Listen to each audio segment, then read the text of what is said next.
Nefesini tut. Bu dəqiqə hər şey başlaya bilər.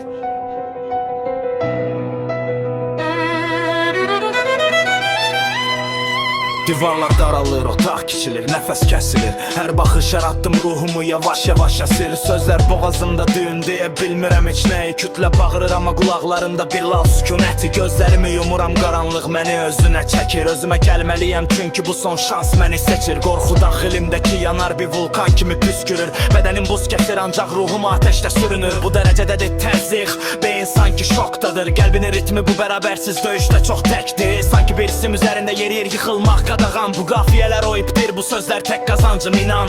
Güzgüdəki kölgəmlə hər gecə döyüşürəm. Mən özümə düşmənəm, qələmi silah eləyirəm. Oyan itir özünün ritmində, bu an sənin əlindədir. Qorxunu burax ürəyindəni, bir zərbənin selindədir. Hər kəlməni zirə elə, qələmini yox düşmən üstünə. Bu fürsəti tut, daha vaxt yoxdur geri dönməyə.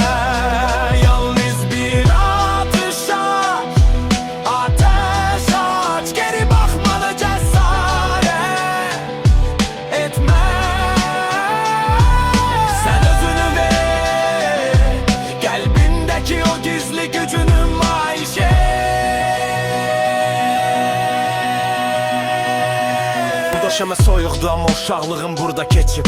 Pul yox idi amma arzular beynimə dərin enib. Mənə deyirdilər sənlik deyil bu iş, yorulacaqsan. Amma mən sustum, bildim ki zirvəni qoruyacağam. Səsim titriyirdi, indi o göyləri yarıb keçir. Mənim tək yoldaşım yalnız qələm və bu qafiyə seçir. Həyat bir tərəzidir, bir gözündə zəhmət, birində fəlakət. Mən yorulmadan işlədim, nəhayət gəldi bu cür cəsarət. Hər misra bir beton, qurduğum öz səltənətim. Qram qram yığılır intiqam, mən bitməzəm, dönməyəcəm. Mən bu oyunda marionet deyiləm, mən calladam. Bu qanunlar məni sındırmaz, qapını özüm açacağım. Mənim keçmişim kirlidir amma gələcək hələ bəyaz. Ondan bir rəsəm çəkməliyəm, yoxsa bu cəhd gedər zay.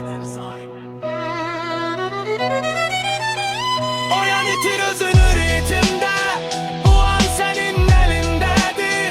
Qorxunu burax ürəyindəni, bir zərbənin selindədir. Hər kəlməni zir elə, qələmini yox düşmən üstünə. Bu fürsəti tut, daha vaxt yoxdur geri dönməyə. Yalnız bir atış aç, ateş aç. Geri baxmağa cəsarət etmə. Sən özünü ver, qəlbindəki o gizli gücünü nümayiş et.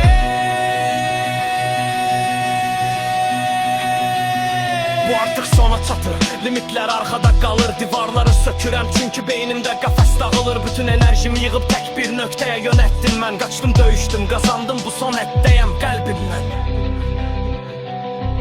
Sənə demişdim